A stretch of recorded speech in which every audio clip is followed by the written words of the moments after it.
전서 1장입니다.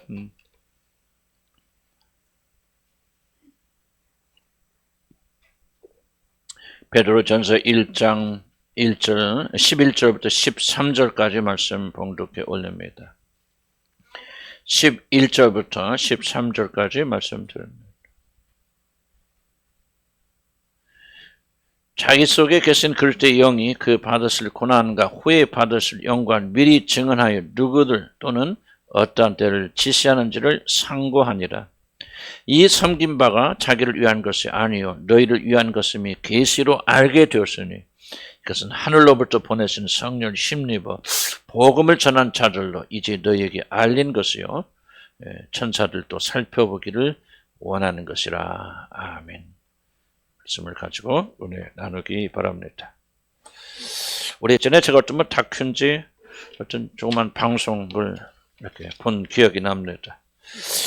BTS에 대한 그런 건데 세계적으로 BTS가 좀 유명하지 않습니까? 미국에서 공연이 있었는데 젊은 청소년들이 그 공연에 가는 것은 꿈에도 소원입니다.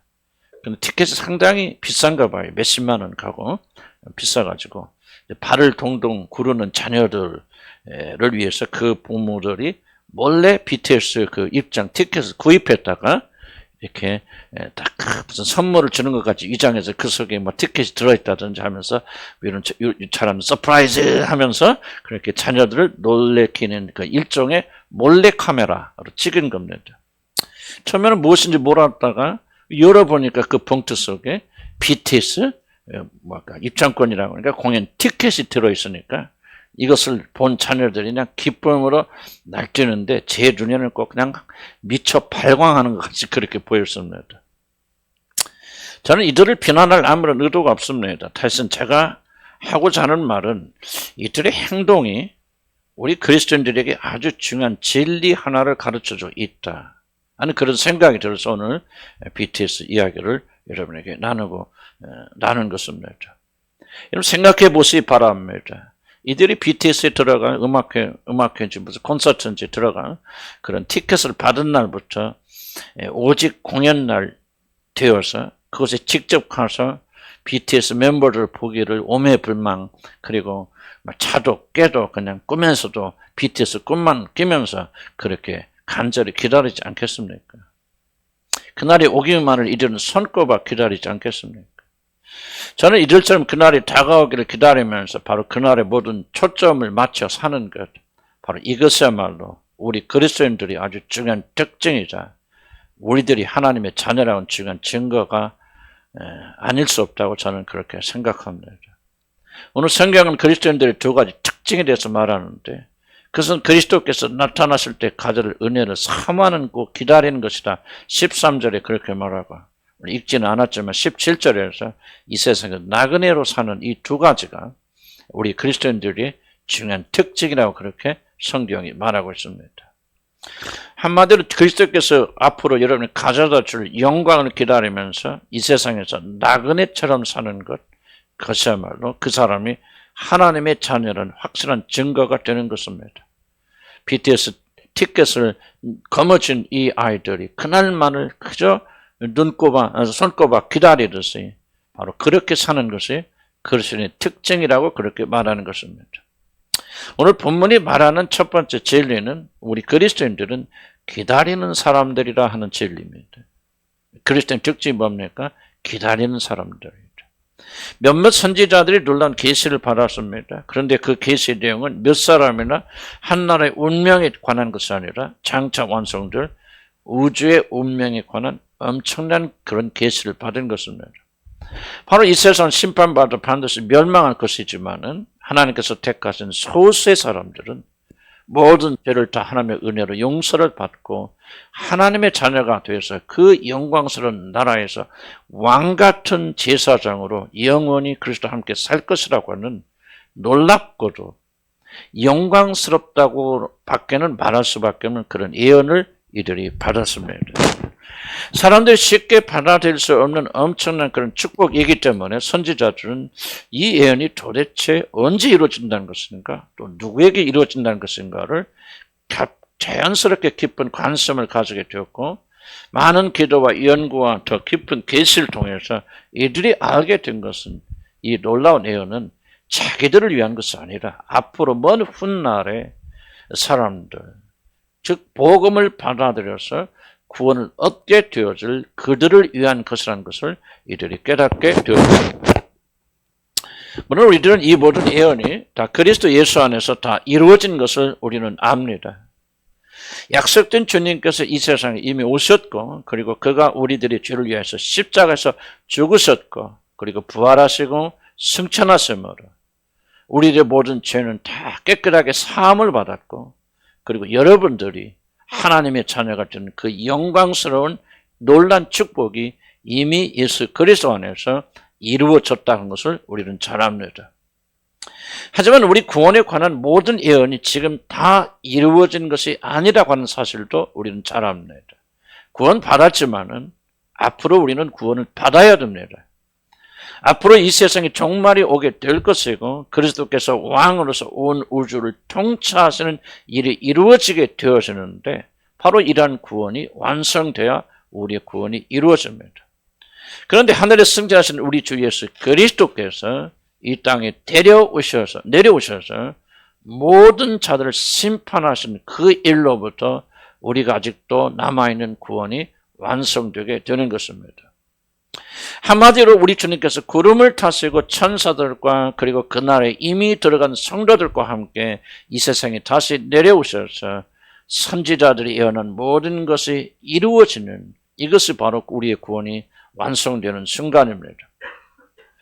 예수님께서 다시 돌아오시지 않으면 이 모든 예언들은 결코 이루어지지 못할 것입니다.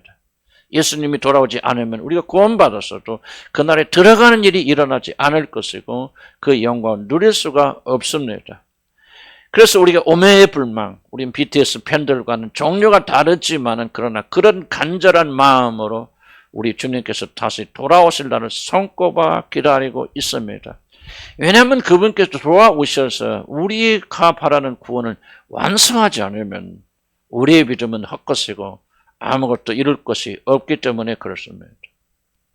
그런데 내가 금방 돌아오리라고 약속하신 지가 벌써 2000년이 지나가 버렸습니다. 속된 말로 2000년을 기다렸는데 오신다는 분께서 아직 오시지 않고 우리 구원의 완성은 아직도 이루어질 기미가 보이지 않습니다. 그래서 어떤 일은 실망하기도 하고 심지어 어떤 자들은 그리스도의 재림이란 다 허구다, 기독교란 다 가짜다 그렇게 생각하면서 믿음을 떠나는 사람들도 적지 않습니다. 그러나 우리 하나님의 영을 받은 우리들은 2000년이 흘렀어도 더욱더 간절한 마음으로 오늘도 그분의 귀환을 애타게 기다리고 있습니다. 왜냐하면 우리의 모든 운명이 그분께서 이 땅에 다시 돌아오시는 그런 사건에 달려있고 천지는 없어져도 결단코 하나님이 약속하신 1.16도 변하거나 사라지지 않기 때문입니다. 그래서 믿음의 사람들은 2000년이 지나서도 반드시 그 약속의 말씀이 이루어질 것을 확신하면서 오늘도 그 약속을 기다리고 있는 것입니다. 바로 이 기다림이 사실 기독교의 가장 중요한 기둥입니다. 아직 이루어지지 않은 것을 오직 믿음으로 붙잡고 몇천 년을 기다리는 어쩌면 이 어리석은 자들이 기독교인들이 아닌가 저는 그렇게 생각합니다. 그런데 중요한 사실은 이렇게 기다리는 것이 사람들의 눈에는 어리석게 보이고 우리 하나님의 자녀들에게조차도 답답하게 보여도 기다림이란 신앙에서 가장 중요한 요소이고 믿음의 본질이라는 사실을 우리를 부인할 수가 없습니다. 이런 왜 기독교의 특징이 기다림에 있다고 생각하십니까? 그래서 성경이 말하는 대로 우리들이 보이는 것을 바라는 것이 아니라 보이지 않는 것, 잠깐 있다가 사라지는 세상의 영광을 구하는 것이 아니라 진정 영원히 존재하는 하늘의 것을 신뢰한 것들을 기다리기 때문에 그렇습니다. 보이는 것을 바라면 여러분 참을 필요가 없습니다. 별로 가치가 없는 것을 구한다면 여러분 기다릴 필요 없이 당장 그 자리에서 얻을 수가 있을 것입니다. 그러나 보이지 않는 영원한 것들을 여러분이 얻고 얻으려면은 여러분은 기다리고 또 기다리고 기다려야 됩니다. 우리는 보이는 것이 아니라 보이지 않는 영적인 것들, 잠깐 있다가 사라지는 것들이 아니라 영원히 영광 속에서 존재하는 것을 바라기 때문에 우리는 또 기다리고 또 기다립니다. 갇힌 것일수록 쉽게 주어지지 않기 때문에 그렇습니다. 그래서 로마서 8장 25절에 이렇게 말합니다. 만일 우리가 보지 못하는 것을 바란다면, 영원한 것을 바란다면, 정말로 값어치가 있는 것을 바란다면 참음으로 기다릴지니라고 그렇게 말씀하고 계시는 것입니다. 내가 여호와를 기다리고 또 기다렸더니 귀를 기울이사 나의 부르짖음을 들으셨도다. 나를 기가 막힐 웅덩이와 수렁에서 끌어올리시고 내 발을 반석에 대사 내 걸음을 견고하게 하셨도다. 내 노래 곧 우리 하나님께 올릴 찬송을 내 입에 두셨으니 많은 사람이 보고 두려워하며 여호와를 의지하리로다. 다윗이 시편 40편에서 이렇게 찬양하고 있습니다. 참된 것, 영원한 것을 여러분이 얻으려면은 이와 같이 기다리고 또 기다려야 됩니다. 하늘로부터 내려오는 신령한 축복은 아무에게나 주어지는 것이 아닙니다. 오직 기다리는 자들, 인내하는 자들, 참으로 끝까지 그것을 바라는 자들, 이들만이 진실된 사람들이기 때문에 하나님께서는 이렇게 인내하도록 우리에게 요구하시는 것입니다. 기다리고 또 기다리고 인내하는 자들만이 하늘의 영광을 맛보게 될 것입니다. 우리 교회도 한번 둘러보시기 바랍니다. 우리가 여기까지 오기까지, 이 영광선 하나님의 복음의 영광을 우리가 알기까지, 이렇게 변화되기까지 얼마나 오랜 시간을 우리가 기다리고 또 기다리고 또 기다려야 했습니까? 그 중간에 이 기다리면 기다리지 못한 자들은 다 떠나지 않았습니까? 나는 우리에만 보더라도 하나님의 나라는 아무에게 주어지는 나라가 아닙니다. 인내하고 참고 기다리고 또 기다리는 자들에게 주어지는 나라고, 바로 인내만이 그 나라에 들어갈 수 있는 힘을 우리에게 주시는 것입니다. 이제 두 번째 우리가 던질 질문입니다. 그러면 우리가 그리스도인들은 기다리는 게 그런 특징이라는데 도대체 무엇을 기다린단 말입니까? 라는 질문을 우리가 던질 수 있습니다. 우리는 무엇을 기다립니까? 바로 그분께서 이 세상에 다시 돌아오실 때 우리들에게 가져들 은혜를 기다린다고 오늘 성경 본문이 말하고 있습니다. 우리 그리스도인들은 생각 없이 굴복하는 자들이 아닙니다. 생각 없이 그냥 인내하는 자들이 아닙니다. 우리들이 인내하는 분명 목적이 있고 우리들이 바라는 것이 있고 정해진 방향이 있고 우리가 가야 될 도착지가 있습니다. 이것을 분명히 알면서 우리는 기다립니다. 성경은 참된 신자들은 주님께서 재림하실 때 우리에게 가져다 주실 은혜를 사모하며 기다리는 자들이라 그렇게 말합니다. 세상은 기다리는 자들이 아니요, 돈을 기다리는 자 아니요, 성공을 기다리는 자 아니요, 우리 주께서 재림하시고 나타났을 때 그때 우리들에게 가져다 줄 은혜를 사모하는 것이 바로 그리스도인들이라고 13절에서 그렇게 말하는 것입니다. 그리스도께서 이 세상에 다시 나타났을 때, 즉 재림하실 때 기다리던 우리들에게 가져다 주실 은혜는 적어도 다음과 같은 두 가지를 포함하고 있습니다. 먼저 첫째로 주님께서 다시 오실 때는 우리 모두는 다 하나님의 심판대 앞에 서서 심판을 받게 됩니다. 이것은 예수를 믿건 안 믿건 모든 자들에게 반드시 일어나는 일입니다. 바로 거기서 여러분이 죄 없는 의로운 자라는 최종적인 판정을 받고 이제 완성된 하나님의 나라로 들어간 은혜를 바로 여러분들이, 우리 그리스도인들은 애타게 기다리는 것입니다. 최종적인 구원, 마지막 심판되면서 너는 의롭다, 죄 없다, 너의 믿음은 올바른 믿음이라 그렇게 판정받아서 최종적으로 의로운 자라는 그런 판정을 받고 그날에 들어갈 것을 우리가 사모합니다. 물론 우리의 구원은 보장되어 있습니다. 누군지 그리스도 예수 안에 있는 자는 반드시 이 시험을 통과하게 될 것입니다. 그러나 우리의 구원은 완성된 것이 아니라는 사실을 여러분 기억하셔야 됩니다. 그래서 우리들은 구원을 받았다고 말하면서도 동시에 아직 구원이 이루어지지 않았다고 그렇게 말하며, 성경은 구원에 대해서 말할 때마다 완성되었다고 하지 않는 것이 90% 넘고 오직 10% 우리의 신분과 우리의 죄 용서만이 이미 일어났다고 말하고, 앞으로 일어난 모든 구원은 앞으로 일어날 미래형 그리고 현재형을 사용해서 우리가 말하고 있는 것입니다. 아직 여러분이 의롭지 않은지는 최종적인 판결이 남아있습니다. 주님이 재림하시는 바로 그때 우리 운명에 대한 최종적인 판결은 여러분 여기가 아니라 거기서 선포가 되어질 것입니다. 우리는 다 같이 그 심판대 앞에 서서 심판을 받을 것입니다. 물론 나는 예수가 나의 구주라는 사실 진실로 믿는 자들은 누구든지 다 이 심판을 통과하리라고 믿지만 그러나 면제되는 것이 아니라 반드시 그 심판대를 통과해야만 됩니다. 로마서 14장 10절에 이렇게 말합니다. 내가 어찌하여 내 형제를 비판하느냐? 어찌하여 내 형제를 업신여기느냐? 우리가 다 하나님의 심판대 앞에 서리라. 로마서에서 바울은 분명히 밝히고 있습니다. 하나님의 집에서부터 심판을 시작할 때 되었나니 만일 우리에게 먼저 하나님이 심판하신다면 예수 믿는 자들 면제해 주시는 것이 아니라 하나님께서 제일 먼저 오셔서 다른 자들이 아니라 예수 믿는 자들 먼저 심판하신다면 하나님의 복음을 순종하지 아니하는 자들의 그 마지막이 어떠하겠느냐? 베드로전서 4장 17절에서 이렇게 질문합니다. 로마서 2장 6절에서 이렇게 말합니다. 하나님께서 각 사람에게 그 행한 대로 봉하시되 믿지 않는 자에게만 그렇게 하신다고 말하지 않았습니다. 하나님께서 각 사람 모든 사람에게 여러분 행한 대로 갚아주실 것이라고 그렇게 말하고 계시는 것입니다. 물론 우리는 우리 주 예수 그리스도 안에서 그 무서운 심판에서 승리할 것을 저는 의심 없이 믿습니다. 진실로 거듭났고 성령이 여러분에 계신다면 우리는 넉넉히 그 심판을 통과할 줄로 믿습니다. 그러나 이 심판이 그렇기 때문에 아무것도 아닌 것이 아닙니다.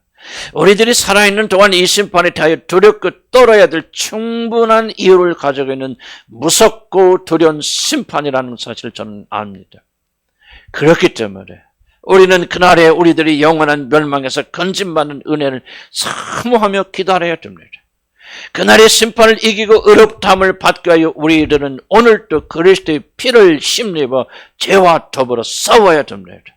빌립보서 2장 12절에 말씀하는 것처럼 항상 복종하여 두렵고 떨림으로 너희 구원을 이루라고 하는 그런 사도의 권면은 농담이거나 여러분을 격려하기 위한 그런 헛된 말이 아닙니다.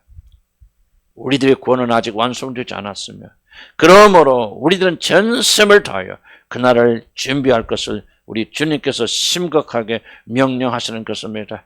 서울대 들어갈 것을 그럼 굳게 믿고 나는 서울대 합격을 전혀 의심하지 않아 언제 나는 반드시 들어갈 수 있다고 그렇게 믿는 것과 실제 시험을 봐서 합격해서 들어가는 것과는 전혀 다른 별개의 일입니다. 얼마나 많은 학생들이 나는 서울대에 들어갈 자신이 있어 자랑하지만 떨어지는 학생들이 어디 한둘입니까? 참으로 구원받은 자들은 결코 이 날을 무시하지 않습니다. 나도 구원받고 거듭나서 성령을 받기 전까지는 나는 이 날에 대해서 별로 두려워하지 않고 신경도 안 했습니다. 나 예수 믿으니까 그 날을 들어갈 자신 있어. 언제든 죽어도 나는 그 나라 갈까? 누가 물어봐도 나는 내 구원에 자신이 있었습니다. 그러나 내가 진짜 구원받고 성령이 내 안에 거하시는 순간부터 나는 이 날을 두려워 떱니다. 이 날이 무섭습니다. 내가 지옥이고 천국이 아니라 하나님 앞에 선다는 사실까지 두려운 것이 없습니다. 나는 그래서 자신 있게 말합니다. 심판에 대한 두려움은 거듭나지 않은 사람은 존재하지 않습니다. 거듭났기 때문에 여러분은 그날에 들어갈 자격을 가졌기 때문에 성령의 일을 선물로 주셨기 때문에 그래서 그날을 그 심판을 두려워하게 되는 것입니다. 만약 이 마지막 때 여러분이 이 은혜를 얻지 못하면 정말 상상조차 힘든 무서운 일이 여러분에게 일어날 것입니다. 그렇기 때문에 우리는 두려움 가운데서 이 마지막 심판대 앞에서 여러분을 지켜주시고 건져주실 하나님의 아들의 사랑의 은혜를 간절히 바라고 기다려야 되는 것입니다. 이것이 우리들이 그리스도께서 재림하실 때 가져다 주실 은혜를 사모하는 첫 번째 내용입니다. 그러나 우리들이 기다리는 것은 단지 심판을 통하여 지옥에 가지 않는 것만을 기다리는 것이 아닙니다. 우리들은 바로 그때 우리들에게 비로소 입혀줄 영광을 또한 기다리고 있습니다. 고린도전서 15장 51절 52절에 이렇게 말합니다. 보라 내가 내게 비밀을 말하노니 우리가 다 잠잘 것이 아니요 마지막 나팔에 순식간에 호련히 다 변화되리니 나팔 소리가 나며 죽은 자들이 썩지 아니할 것으로 다시 살아나고 우리도 변화되리라. 고린도서 15장 51절에 이렇게 바울은 말하고 있습니다. 그러나 우리 시민권은 하늘에 있는지라 거기로부터 구원하는 자 곧 우리 주 예수 그리스도를 우리들은 기다리노니 그런 만물을 자기에게 복종하실 수 있는 자의 역사로 우리의 낮은 몸을 자기 영광의 몸의 형체와 같이 변하게 하시리라. 언제 그리스도가 재림하셔 이 땅에 임하실 때 우리는 순식간에 호련히 변화되어서 저와 여러분은 예수 그리스도와 같은 영광의 몸을 입게 될 것입니다. 지금은 우리들이 죽음의 위협을 받습니다. 병의 위협을 받습니다.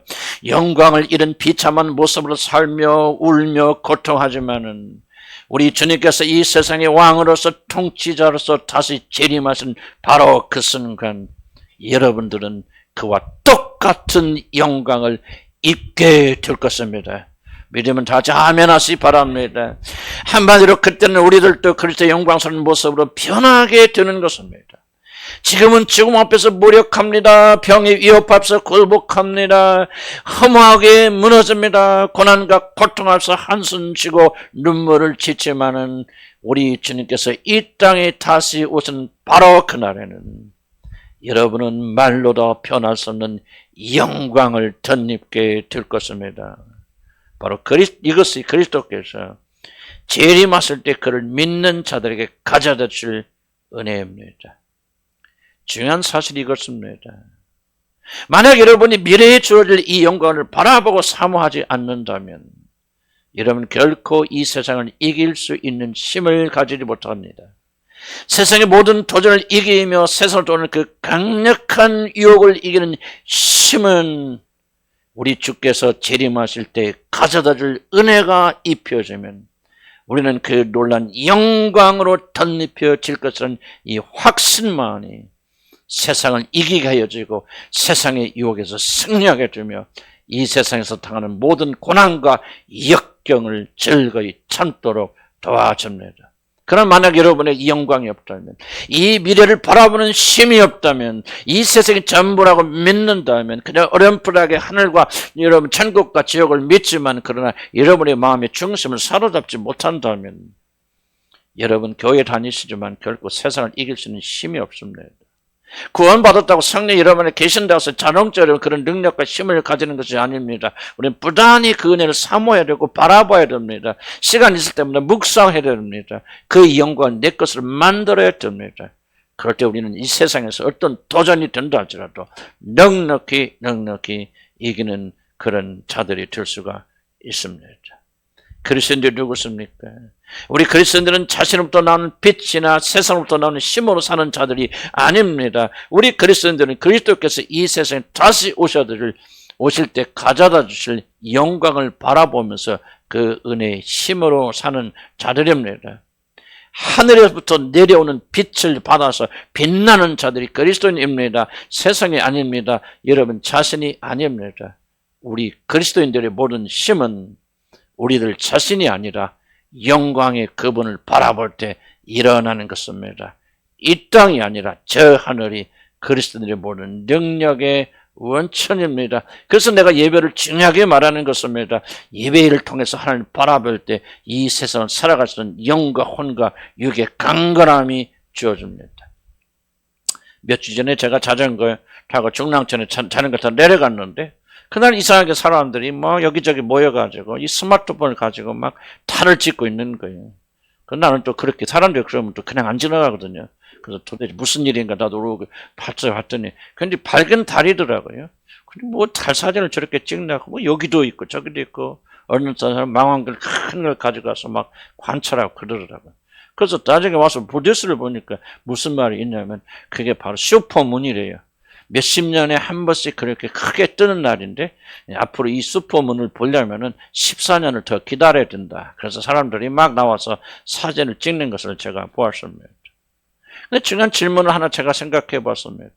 여러분 언제 달이 가장 밝습니까? 언제 달이 슈퍼문이 됩니까? 언제 달이 가장 찬란하고 영광스럽게 되어집니까?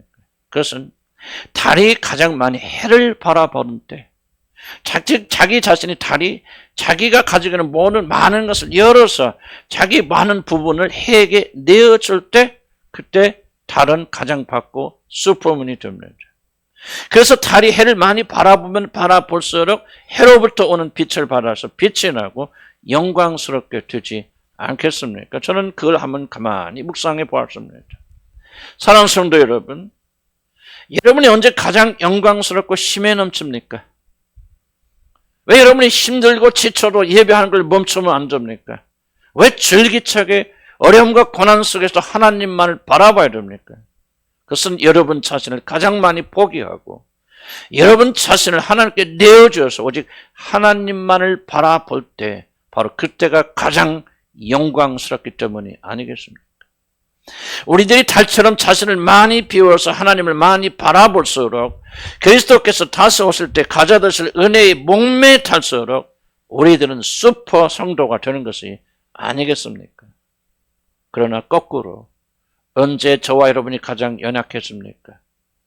그것은 우리들이 하나님을 향한 자신을 닫아버리고 오직 자기 자신만을 바라보고 자신의 문제에만 집중하고 그리고 오직 자기 자신의 것만 챙기고 자신의 안전만을 생각할 때가 아닙니까? 그때 달이 해를 바라보는 것을 멈춘 빛을 잃듯이 우리들이 하나님을 바라보지 않냐고 자기를 바라볼 때 그 모든 영광의 빛은 여러분에서 사라지는 것이 아니겠습니까?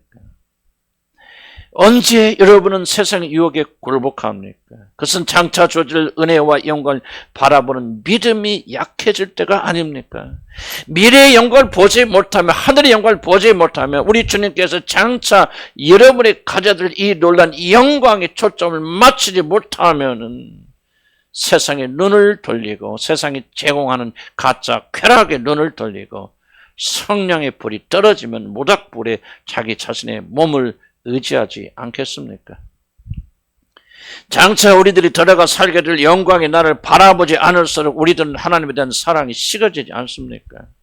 미래의 영광에 대한 소망이 사라지면 결국 이 세상에 집착하는 것이 아니겠습니까? 우리 믿음의 사람들은 모든 은혜를 우리에게 가져다 주실 그리스도께서 이 약속대로 이 땅에 다시 돌아오실 날을 기다리면서 그날의 모든 초점을 맞추고 살아야 됩니다. 바로 그날이 은혜의 날이고 그날이 구원의 날이고 그날을 사모해야 됩니다. 하늘에서 내려오는 것만이 여러분 살려줄 수 있고 여러분의 영광을 가져다 줄 수가 있습니다. 그래야만 여러분이 참된 소망을 누릴 수가 있지. 여러분이 하나님을 바라보는 눈을 감는 순간 여러분은 죽어가게 된다는 사실을 한시도 잊지 않기를 난 주의 이름으로 간절히 축복합니다. 이제 마지막 세 번째입니다. 그럼 우리가 그날을 기다릴 때 어떤 자세로 기다려야 된단 말입니까? 세 번째 질문입니다.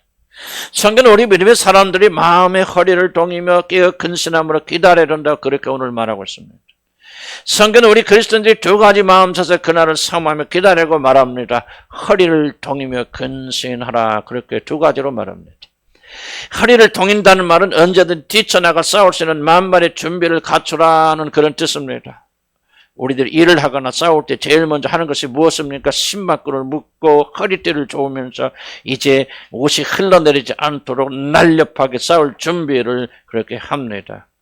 그럼 만약 여러분이 신발끈이 풀려 있고 허리를 혁대나 끈으로 단단히 묶어놓지 않으면 바지가 흘러내려서 싸움은커녕 도망도 가지 못하게 됩니다. 제가 군에 있을 때 사고를 내서 헌병대 영창에 며칠 갇혀 있었습니다. 근데 저를 가뒀을 때 먼저 이들이 제가 그 감방에 들어가자마자 특이한 일을 하였습니다. 그래서 제 군화끈을 그래서 풀고 그 다음에 제가 타고 있는 혁대를 풀어서 가져가는 겁니다. 이상하다. 왜 돈도 안 뺏어가? 다른 건 안 뺏어가는데, 이렇게 끄는 거, 신발끈하고 혁대만 뺏어가지? 그러다가 제가 그걸 깨달았습니다. 혁대를 빼앗기니 신발끈이 사라니 잘 걸을 수도 없고 밥 먹으러 갈 때도 그냥 토끼처럼 똥똥똥 이렇게 가야 됩니다. 걸으려고도 바지끈이 흘러내리니 이거 줄 수도 없고 도망가라고 길을 열어줘도 이거 바지끈이 흘러내리니 도망갈 수가 없습니다. 내가 도망하지 못하도록 이 사람들이 신발끈을 뺏어가고 혁대를 뺏어가는 이 두 가지만 뺏어가면 이거는 도망이고 뭐고 길을 열어줘도 가지 못하겠구나 그런 것을 배우게 되었습니다. 허리를 동이지 못하는 자들은 싸울 수 없습니다. 적을 물리칠 수가 없습니다. 도망할 수가 없습니다. 사단이 공격하면 그냥 당하게 됩니다.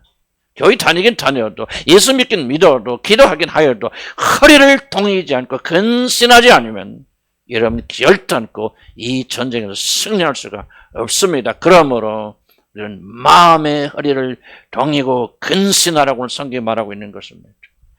허리를 동이라는 것은 언제든지 싸울 수 있는 준비 태세를 갖추라는 것입니다. 깨어있으라는 것입니다. 전투 모드로 살라는 것입니다. 대충 교회 왔다 갔다 하지 말고 전쟁이 일어나니까 전투하는 사람 그렇게 깨어서 기도하고 근신하라, 그런 뜻입니다. 우리 군대 갔다 오신 분은 우리 군대 가면은 가끔 비상이 걸립니다. 비상이 걸리면 무엇을 합니까? 만약 비상이 걸리면 잘 때도 전투복을 그대로 입고 잡니다. 군화를 신고 풀지 않습니다. 군화를 신은 채로 잠에 듭니다. 그러다가 호루라기 소리가 일어나고 신호가 나면 당장 일어서서 그렇게 나가는 전투 준비, 이것을 가리켜 비상이라 그렇게 말합니다. 우리는 주님께서 가져다 주실 은혜를 파티를 하면서 기다리는 게 아닙니다. 놀고 먹으면서 내 멋대로 살면서 그렇게 기다리는 것이 아닙니다. 어떤 사람은 인생을 즐기는 것이 하나님의 은혜라 그렇게 생각하고 말합니다. 틀린 말은 아닙니다. 그러나 우리는 파티하면서 놀면서 먹고 마시면서 우리가 그렇게 주님의 재림을 기다리지 않습니다. 그렇게 기다리고 있기 때문에 수많은 것을 빼앗고 도둑질 당하고 우리는 허리띠도 뺏기고 이런 신발끈도 풀려서 그렇게 무기력하고 무능력과 저 교회나 질 왔다 갔다 하는 그런 실패한 그리스도인으로 살아가는 것입니다. 왜 우리는 그렇게 살아서 안 됩니까? 한 수도 잊지 마야 할 것은 우리들이 그 나라를 향해 가는 것을 방해하기 위해서 원수가 잠자지 않냐고 여러분을 노리고 있기 때문에 그렇습니다. 저는 이런 생각을 가끔 해봅니다. 혹시라도 나는 원수에게 허리띠를 빼앗기고 있지는 않은데, 나는 혹시라도 신발끈을 빼앗겨서 원수가 나를 공격할 때 속수무책으로 당하고 있지는 않은가, 겨우겨우 기어가는 그런 믿음을 생활하고 있지 않은가, 제 자신을 돌아보고 한탄할 때가 많이 있습니다. 부끄러운 고백이지만 사실 저는 그렇게 긴장을 풀고 살 때가 굉장히 많이 있습니다. 쉬어야지, 놀아야지, 뭐 해야지, 여러 가지 그런 생각으로 제가 약해질 때가 있습니다. 그런데 제가 발견한 것은 영적 긴장이 풀어지면 그 무엇보다도 장차 이 세상에 오셔서 우리에게 나눠주실 그 은혜를 사모하는 마음이 사라진다는 것을 제가 발견하였습니다. 여러 가지 다른 것도 공격을 당합니다. 그러나 무엇이 사라집니까? 주님을 사모하며 그분께서 오실 때 가져다 줄 이 두 가지 구원의 놀란 은혜를 사모하는 마음이 사라져버립니다. 한마디로 장차 미래에 주어질 영광을 바라보는 힘이 약해집니다. 대신 지금 눈앞에 벌어지고 있는 세상 일들이 내 마음을 차지해버리고 맙니다. 그것이 중요합니다. 먹고 마시는 게 중요합니다. 일하는 것이 중요합니다. 돈이 중요합니다. 사람들 관계가 중요합니다. 긴장이 풀리고 영적 준비 상태가 느슨하게 돼서 깨어있는 마음으로 그 은혜를 사모하지 못하기 때문에 아무것도 아니요, 이제 신음만 나면 얼른 달려가서 떠나갈 준비를 하고 있던 우리들이 이제 우리를 묶고 있는 세상적인 것 때문에 이렇게 무기력하게 그렇게 사는 것입니다. 여러분의 마음의 허리띠가 풀려버렸고 신발끈이 느슨하여 졌기 때문입니다. 사랑하는 성도 여러분, 그것이 끝이 아니라는 사실 여러분 잘 알지 않습니까? 마음의 끈이 끌리는 것이 끝이 아니다. 느슨하게 사는 것이 끝이 아니라는 것을 여러분 잘 알고 있지 않습니까? 경계가 느슨해지면 빈틈이 보이면 그 뒤에 이어서 바로 원수의 그 무자비한 공격이 시작된다는 사실을 여러분 잊으셨습니까? 틈만 보이면 여러분 죽이고 빼앗고 멸망시키려고 하는 원수가 움츠리고 있다고 하는 것을 여러분이 알지 못하고 계십니까? 주님이 카인을 향해서 뭐라고 말씀하셨습니까? 죄가 너를 사모하나, 죄가 문 밖에 엎드려져서 죄가 너를 사모하나. 무슨 뜻입니까? 개만 타면 들어와서 너를 죽이고 빼앗고 도둑질하는 원수가 너를 사모하고 너를 죽이려고 개만 노리고 있으나 너는 그 죄를 다스릴지니라, 그렇게 말하지 않습니까? 원수의 목적이 무엇입니까? 여러분이 장차 가져들 은혜를 사모하여서 세상을 무시하고 세상의 것을 가볍게 여기며 오직 주님만을 향해 전전해 나가는 것을 원수가 가장 두려워하지 않겠습니까? 만약 이 은혜와 영광을 놓치면은 우리는 단지 영광을 놓치는 것이 아니라 영원한 저주 속에 빠지고 사단의 공격 속에서 비참하게 될 것이라는 사실 여러분 왜 아직도 깨닫고 있지 못합니까? 만약 여러분이 그리스도께서 가져다 주신 은혜를 놓치면은 그 다음은 영원히 꺼지지 않는 불연못에 던져지는 것입니다. 나는 예수를 믿는 믿음이 있고 한 번 나를 예수를 나의 주라고 고백했으니 어떤 일이 있어도 나는 아무런 문제없이 그 나라에 갈 것이라는 그런 잘못된 자신감이 오늘도 여러분을 게으르게 만들고 있고 속이고 있지 않습니까? 어리석은 다섯 처녀가 떨어져 가는 기름을 사기 위해서 자리를 떴을 때 그때 바로 신랑이 도착하지 않습니까? 여러분 이 말씀 잘 기억해 보시기 바랍니다. 그때 신랑이 도착해서 가장 한 일이 무엇이었습니까? 여러분 기억났습니까? 신랑이 와서 가장 먼저 한 일은 다른 것이 아니라 문을 잠그는 일이었습니다. 바로 문을 닫아서 그 자리에 어떤 자들이 들어오지 못하게 막은 것이 아니었습니까? 그래서 그들은 전체 들어가지 못하고 슬피우며 이를 갈았다 말하지 않습니까? 신랑이 와서 너무 잔인한 일을 하지 않습니까? 다른 것도 많은데 왜 신랑이 와서 제일 먼저 문을 잠굽니까? 준비되지 않은 자들, 자기를 기다리고 삼하지 않은 자들에게는 절대로 문을 열어주지 않는다는 그런 사인이 아니겠습니까? 사랑하는 성도 여러분, 힘을 내십시오. 허리를 동이고 다시 긴장하십시오. 그날의 구원을 받는 것은 여러분의 목숨보다 더 중요한 것입니다. 이것보다 더 크고 중요한 일은 존재하지 않습니다. 그래서 깨어 있어야 됩니다. 영적 긴장을 풀어서는 안 됩니다. 심박근을 풀어서는 안 됩니다. 혁대를 풀어서 원수에게 내어줘서는 안 됩니다. 그러므로 깨어 있어라. 어느 날에 너희 주가 임할는지 너희가 알지 못함이라고 그렇게 말씀하고 있지 않습니까? 그래서 성경은 근신하라고 하는 그런 말 덧붙입니다. 근신하라는 말은 헬라 원어의 뜻으로 보면 계속 깨어있으라 그 말입니다. 계속 깨어있으라, 절대로 잠들지 말라고 하는 그런 뜻입니다. 이 말은 술 취하지 말라, 이는 방탕한 증거니 오직 성령으로 항상 충만함을 받으라고 하는 말씀과 일치하는 말입니다. 군대의 대장군 되신 우리 주님께서 그의 군사된 우리들에게 무장하고 있으되 항상 깨어 있으라고 그렇게 여러분에게 명령하시는 것입니다. 비상이 걸려서 군인들이 군화를 신고 옷을 입고 자도 너무 깊이 잠들어서 적들이 쳐들어온 소리를 듣지 못하고 그냥 잠만 잔다면 그 사람은 적의 발에 짓밟히고 말 것입니다. 정신 차리고 깨어 있어야 됩니다. 마음을 잃으면 안 됩니다. 아무런 생각을 하지 않고 멍 때리게 하면 안 됩니다. 요즘은 멍 때리기가 유행이라고 그럽니다. 그러나 그 아무것도 생각하지 않고 그냥 멍하고 있는 것은 그리스도인들에게는 위험하고 부끄러운 일입니다.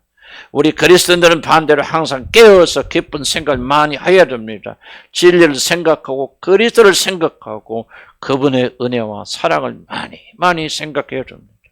그분의 선하심과 인자심과 위대하심을 묵상해야 됩니다. 나 같은 죄를 살리시기 위해서 하나님께서는 그분께서 나를 사랑하사 자기 몸을 십자가에서 버리신 것을 깊이 많이 묵상해야 됩니다. 그래서 그 사랑이 여러분의 마음에 가득 차게 만들어야 됩니다. 우리들의 마음이 세상적인 것으로 정복당하지 않도록 자신을 깨어 지켜야 됩니다. 허리띠를 단단하게 조여야 됩니다. 신발끈을 단단하게 묶어야 됩니다. 세상에 그렇지 않으면 세상의 모든 것들은 여러분이 방심하면은 금방 여러분 마음속에 들어와서 그 안에 계신 그리스도를 내쫓아버리고 여러분의 마음을 금방 빼앗아 갑니다.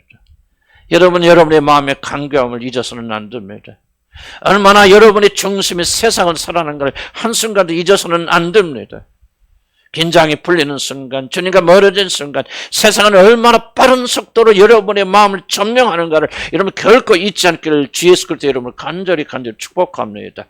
그래서 깨어있으라고 말합니다. 그래서 긴장하라고 말합니다. 그래서 근신하라고 말합니다. 그래서 잠들지 말라고 말합니다. 우리 마음의 간교함과 우리 마음의 완악함과 우리 마음의 세상을 사랑하면 아무리 구원받아도 사라지지 않고 우리가 죽을 때까지 싸워야 되는 적이기 때문에 그렇습니다. 마음을 지키려면 우리는 항상 그리스도의 마음으로 가득 채워야 됩니다. 그분을 많이 생각하고 그분의 선하심을 많이 묵상해야 됩니다. 그렇지 않으면 우리는 승리하지 못합니다. 여러분, 아프간이라는 나라를 여러분 잘 아십니다. 미국이 다스리고 있다가 그래도 괜찮은 그런 나라가 되어졌습니다. 미국이 그를 통치할 때 엄청난 돈을 들여서 그날의 무기를 사줬고 그 비싼 장비와 건물들을 지어줬고 그를 훈련시켰습니다. 그러나 이들은 깨어있지 못하였습니다. 그 비싼 총, 그 비싼 무기, 그 모든 건물, 모든 것들 수천억이 넘는 수조 원이 넘는 그런 돈을 받고도 그들의 마음은 썩어서 근신하지 못하였습니다. 여러분 잘 아시는 대로 탈레반이 쳐들어와서 들어오는데도 그들이 싸울 생각을 안 합니다. 그냥 들어오니까 다 무기 내려놓고 무기를 다 건네주고 돈과 물을 다 건네주고 다 항복하고 목숨을 건집니다. 많은 것을 가지고 있지만 깨어있지 않고 근신하지 않으니 적들 앞에 이렇게 허무하게 무너진 것이 아니겠습니까? 말씀을 맺습니다. 그리스에서 출항하는 여객선에 뒤늦게 탑승하려던 30대 남성이 승무원에서 떠밀려서 바다에 빠져서 익사하는 그런 사건이 얼마 전에 발생했습니다. 9월 8일자 그릭 시티 타임즈라고 하는 그런 현지 신문을 보면은 지난 5일 밤 그리스 수도 아테네 서남쪽의 항구 도시 피레에프스라고 하는 그런 곳에서 블루 호라이즌이라는 배가 있는데 그 배를 타고 여행을 가려던 그런 한 승객 36세 안토니스 카리오티스라고 하는 이 승객이 물에 빠져 죽는 사건이 일어났습니다. 안토니스는 여객선에 출항하는 동안 자동차가 드나든 배에 자동차 같이 실는 배니까 그 배에 그 자동차 들은 경사를 통해서 빨리 그 배로 들어가려고 올라탔습니다. 이를 본 승무원 2명이 이미 배가 이제 움직이기 시작했기 때문에 이 사람을 붙잡고 부조 밖으로 끌어냈다고 그럽니다. 그래서 이후 승무원은 재차 탑승하려는 그 안토니스를 이제 힘으로 밀어내서 육지로 밀어냈고 그 사이에 배가 부두에서 멀어지면서 이 안토니스는 바다에 빠져버렸다고 그럽니다. 그래서 안토니스라는 사람은 결국 항구 인근에서 숨진 채 발견되었습니다. 그래서 나라가 굉장히 시끄러운 그런 일이 일어났습니다. 부검 결과 이 사람은 익사해서 물을 먹고 익사해서 죽었다고 확인됐습니다. 그런 크레타라고 하는 그런 그리스의 섬이 있는데 거기 과일 가게 일하고 있는 점원입니다. 그런데 친구들 만나기 위해서 아테네를 찾았다가 집으로 돌아가는 길에 이 같은 사고를 당했다고 신문이 전했습니다. 안토니스는 당시 여객선 티켓을 가지고 있었지만은 여객선에 탑승했다가 어찌된 일인지 다시 배에서 내린 뒤에 다시 승선하려고 했는데 너무 늦어서 이런 사고를 당했다고 합니다. 한 번 배를 탔다가 알 수 없는 이유로 그 배에서 내렸다가 다시 그 배에 탈의하니 이미 배는 출발하였고 억지로 그 배에 올라타려 하다가 제지를 받고 그는 죽게 된 것입니다. 그러므로 성경은 우리에게 말합니다. 깨어있으라. 장차 너에게 가져들 은혜를 사모하며 깨어있으라고 말합니다. 이 젊은 청년이 배에 탑승하려 했다가 잠시 눈을 팔고 나오는 사이에 그 배의 문은 닫혀서 그 소중한 목숨을 잃었으세요.